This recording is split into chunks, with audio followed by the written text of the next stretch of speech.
মেয়েকে বলা হলো বেরি তিনটা প্রশ্ন হুসাইন শুরু করবে, তিনটা প্রশ্ন তোমাকে করবে, যদি তিনটা প্রশ্নের অ্যান্সার তুমি দিতে পারো হুসাইন তোমাকে বিবাহ করতে পারে।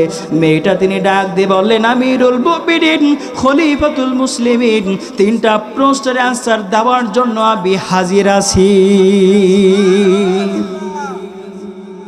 হযরত ওমর ফারুক রাদিয়াল্লাহু তাআলা হুসাইনকে ডাক দিলেন।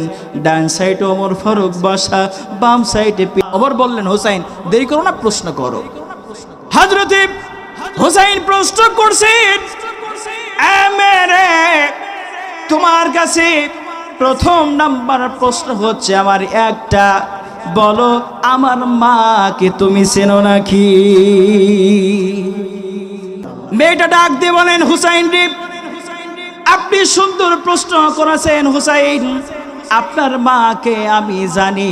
জোরে জোরে বলুন সুবহানাল্লাহ। ওমর ফারুক অবাক হয়ে গেল, হযরত হুসাইন অবাক হয়ে গেল, আলী অবাক হয়ে গেল। প্রশ্ন করা হলো, রে ও বেরে তোমার বাড়ি তো রোম দেশে, মক্কা মদিনায় হযরতে ফাতেমা রাদিয়াল্লাহু তাআলা আনহাকে তুমি কিভাবে চেনো? তোমার জন্মের অনেক আগে তো ফাতেমা দুনিয়া থেকে বিদায় নিয়ে চলে গিয়েছে, তোমার সাথে তো দেখা হবার কোনো কথা না, কারণ ফাতেমা এত পদ্মাশীল, বাড়ি থেকে কোথাও যায় না, কিভাবে সম্ভব ফাতেমার সাথে তোমার দেখা হবে? ফাতেমাকে তুমি চিনবে কিভাবে? আমাদেরকে একটু খুলে বলো।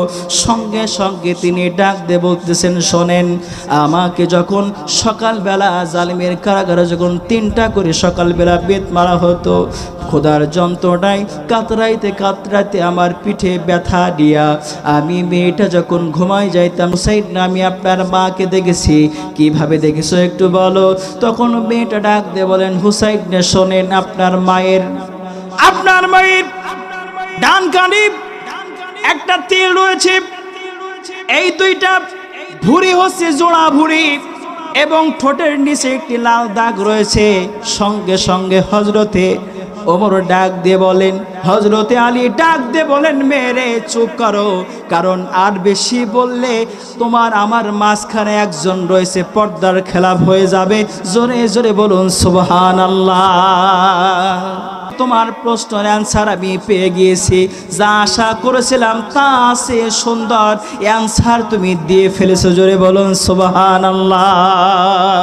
এবার বললেন, হুসাইন রে 2 নাম্বার প্রশ্ন তাড়াতাড়ি করো। এবার করার সঙ্গে সঙ্গে হুসাইন রাদিয়াল্লাহু তাআলা ডাক দিয়ে বললেন, মেয়ে তোমার কাছে 2 নাম্বার প্রশ্ন হলো, 6 বছর বয়সে তুমি ঈমান কিভাবে পাইলে বলো?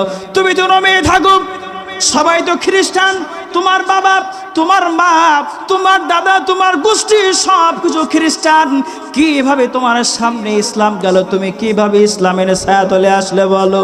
মেয়েটা তখন ডাক দিয়ে বলে, আমিরুল মুমিনিন খলিফাতুল মুসলিমিন, ও হুসাইন রে আপনি যে প্রশ্ন করেছেন, আপনি ভাবতেছেন আমার পৃথিবীতে কেউ নাই, আমি কিন্তু কোনো সাধারণ মেয়ে না, আমি হচ্ছে এই পৃথিবীর প্রখ্যামশালী শক্তিশালী একটি রাষ্ট্র, সে রাষ্ট্র আমি হচ্ছে রাজকন্যা, আমি হচ্ছে ওই জায়গার রাজকন্যা, আমার দাদার নাম হচ্ছে কাইসার।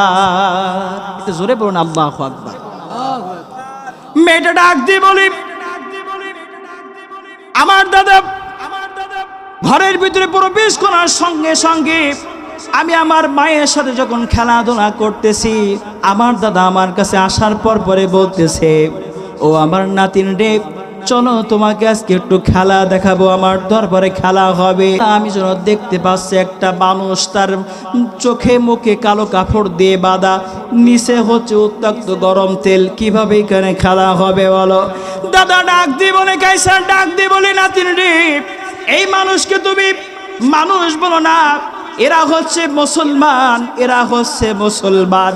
মেয়েটা ডাক দিয়ে বলেন, দাদা এরা মুসলমান ঠিক আছে, আমি বুঝতে পারলাম, কিন্তু তাদেরকে এইভাবে ধরে তুমি পাটা আকাশের দিকে তুমি বেঁধেছো, মুখটা সুন্দরভাবে কালো কাপড় দিয়ে তুমি বেঁধে রেখেছো, তলায় উত্তপ্ত গরম তেল আপনি জ্বালাচ্ছেন, কারণটা কি? সঙ্গে সঙ্গে দাদা ডাক দিয়ে বলে, নাতিন রে খেলা দেখো, এই কারণে এই মানুষগুলো হচ্ছে মুসলমান, মুহাম্মাদের কালেমা যদি না ছেড়ে দেয় উত্তপ্ত গরম তেলে তাদেরকে চুপিয়ে দুনিয়া থেকে বিদায় করে দেব। মেয়েটা ডাক দিয়ে বলে, দাদা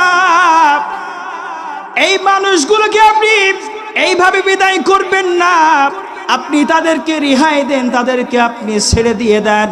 এই কথা যখন বললেন, বলার সঙ্গে সঙ্গে মেয়েটা চলে আসলেন, আসার পর পরে মুসলমানের কাছে চলে আসলেন, আসার পর পরে বলতেছে, ও মুসলমান রে, আমার দাদা তোমাকে উত্তপ্ত তেলের ভিতরে চোপাবে, তুমি তোমার জীবন চলে যাবে, দুনিয়ার থেকে তুমি এই মুহূর্তে বিদায় নিয়ে চলে যাবে, এই মুহূর্তে একটু মুহাম্মাদের কালিমা তুমি ত্যাগ করো না, তাহলে তোমার জীবনটা বেঁচে যায়। মুসলমান ডাক দিয়ে বলে, মা তুমি ছোট্ট বাচ্চা, ইসলাম কবুল করেছি, এই জীবনে এক ফোঁটা পরিমাণ জীবন থাকতে, রক্ত থাকতে আমরা মুসলমান, আমরা কালিমা ছাড়বো না, আমরা ঈমান ছাড়তে পারবো না, যদি জীবন চলে যায় যাক, কিন্তু জীবন থাকতে আমরা কালিমা ছাড়বো না। এই কথা যখন বলা হলো, মেয়েটাকে হিসকা করে টান মারলেন, দাদা রক্ষীদেরকে ডাক দিয়ে বললেন, সঙ্গে সঙ্গে উত্তপ্ত গরম তেলের ভিতরে চুপায় দাও। মেয়েটা তখন লক্ষ্য করে দেখতে পাইলেন, গরম তেলে পোড়ার পূর্বে ওই মানুষের বুকের ভিতর থেকে রঙিন একটি পাখি উড়ে চলে যাচ্ছে আর বলতেছে, লা ইলাহা, জোরে লা ইলাহা, আরো মেয়েটা দৌড় মেরে বাড়ির ভিতরে চলে আসলেন, আসার পর পরে মেয়েটা পড়তেছে লা ইলাহা ইল্লাল্লাহ। মা এসে বলে, মেয়েরে তুমি লা ইলাহা ইল্লাল্লাহ কোথায় পেলে বলো?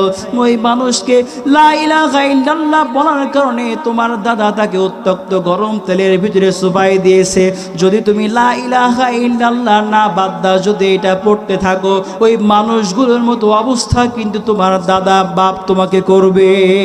মেয়েটা তখন ডাক দিয়ে বলে, আম্মু আমি ছোট্ট মেয়ে, এই লা ইলাহা ইল্লাল্লাহর পাওয়ার এমন দেখেছি, ওই মানুষটা যখন এই লা ইলাহা ইল্লাল্লাহ পড়তে পড়তে যখন তেলের ভিতরে পড়তেছে, আমি লক্ষ্য করে দেখেছি মানুষগুলোর মধ্য থেকে একটি রঙিন পাখি উড়ে চলে যাচ্ছে এবং জান্নাতের ভিতরে এইভাবে ঝাট্টা দিচ্ছে। যেই কালিমা পড়ার কারণে মানুষগুলো আজকে জীবন দিয়ে দেয়, সেই কালিমার প্রতীক তোমার মেয়ে হয়ে গিয়েছে। জোরে বলুন সুবহানাল্লাহ। এই জন্য আল্লাহ বলেছেন, আহাসিবান নাসু আই ইতরাকু আই ইয়াকুলু আমান্না ওয়া হুম লা ইফতানুন। আল্লাহ বলেছেন, বান্দারে কি মনে করেছো? আহাসিবান নাস, মানুষরা কি মনে করেছে? আমান্না, ঈমান এনেছে, এই কথা বললে কি তাদেরকে ছেড়ে দেওয়া হবে? আমি আল্লাহ কি তাদেরকে পরীক্ষা করব না? আল্লাহ তাআলা বলেন, অবশ্যই আমি রব তাদেরকে পরীক্ষা করব। ওয়ালা নাবলুওয়ান্নাকুম বিশাইইম মিনাল খাউফি ওয়াল জুই ওয়া নাকসিম মিনাল আমওয়ালি ওয়াল আনফুসি ওয়াত তামারাত।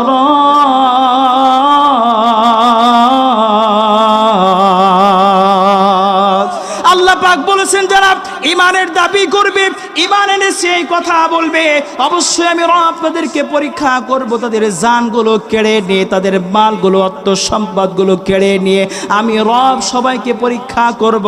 যারা আমার পথে জানটা বিলাই দিতে পারবে এবং যারা আমার মালটাকে বিলাই দিতে পারবে, তাদেরকে আমি আল্লাহ তাআলা জান্নাত তাদের জন্য জান এবং মানের বিনিময়ে জান্নাত তাদের কাছে আমি আল্লাহ তাআলা বিক্রি করে দিয়েছি।